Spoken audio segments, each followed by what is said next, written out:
नमस्कार, अनादि टीवी देख रहे हैं आप। मैं हूं आपके साथ ऋषिका गुप्ता। तो चलिए सीधे रुक कर लेते हैं खबरों की ओर। राजधानी भोपाल में विकसित मध्य प्रदेश आधारित 2047 के अंतर्गत रोजगार आधारित शिक्षा रुझान और नए अवसर विषय पर एक दिवसीय कार्यशाला का आयोजन किया गया, जिसमें राज्यपाल बंगूभाई पटेल और सीएम डॉक्टर मोहन यादव शामिल हुए। इस दौरान सीएम ने कार्यशाला का शुभारंभ करते हुए अपने विचार साझा किए और सीएम ने कहा कि शिक्षा कागज की डिग्री नहीं बल्कि उसका उपयोग जीवन में हो, भविष्य की चुनौतियों से लड़ने में समर्थ हो। तो वहीं उन्होंने कहा कि प्रदेश में शिक्षा के क्षेत्र में नवाचार किए जाएंगे तो दुग्ध उत्पादन में मध्य प्रदेश को नंबर 1 बनाने का संकल्प है और इसके लिए सभी विश्वविद्यालयों में वेटरनरी कोर्स शुरू करेंगे। सीएम ने आगे कहा कि मध्य प्रदेश को दुग्ध उत्पादन में देश का नंबर 1 राज्य बनाने के लक्ष्य के साथ हम पशुपालकों को विशेष सुविधाएं और संसाधन उपलब्ध करा रहे हैं। नई शिक्षा नीति का उद्देश्य शिक्षा को जीवन से जोड़ना और इसी सोच के साथ हम कृषि शिक्षा को अब सामान्य विद्यालयों तक ले जा रहे हैं ताकि हमारे युवा खेती से जुड़े आधुनिक ज्ञान, तकनीक और नवाचार को प्रारंभिक स्तर से समझ सकें।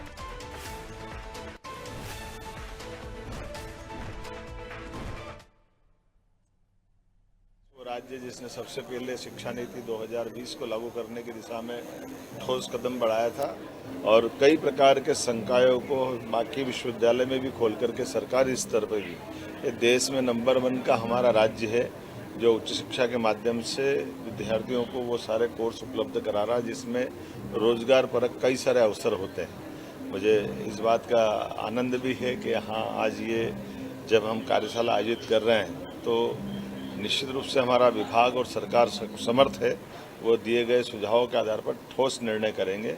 मेरी अपनी ओर से माननीय शिक्षा मंत्री इंदर सिंह जी परमार, इस अवसर पर अभी हमारे बीच में से गए माननीय महामहिम माननीय बंगूभाई पटेल साहब, माननीय एससीएस अनुपम राजन जी और सारे मित्रों को बधाई। तो मुझे इस बात की प्रसन्नता है कि केवल हम खेती नहीं कर रहे हैं, खेती की शिक्षा, एग्रीकल्चर, एजुकेशन भी हमारे सामान्य विश्वविद्यालय तक ले गए। ये हमारे लिए बड़ी बात है। हमारे चारों तरफ आज जो वातावरण बना है देश में, अपना उच्च शिक्षा विभाग इसमें अग्रगण्य भूमिका निभा रहा है कि हाँ, हम अपने विद्यार्थियों के लिए अगर वो शिक्षा के बाद कोई सर्विस में जाए तो, अन्यथा अपनी खेती किसानी भी करे तो उनकी शिक्षा दीक्षा भी आधुनिक तरीके से होना चाहिए, इसमें क्या कष्ट हो। इसी प्रकार से दूसरे भी बहुत सारे कोर्स खोलने की बात कही है। मैं महामहिम को धन्यवाद देना चाहूँगा।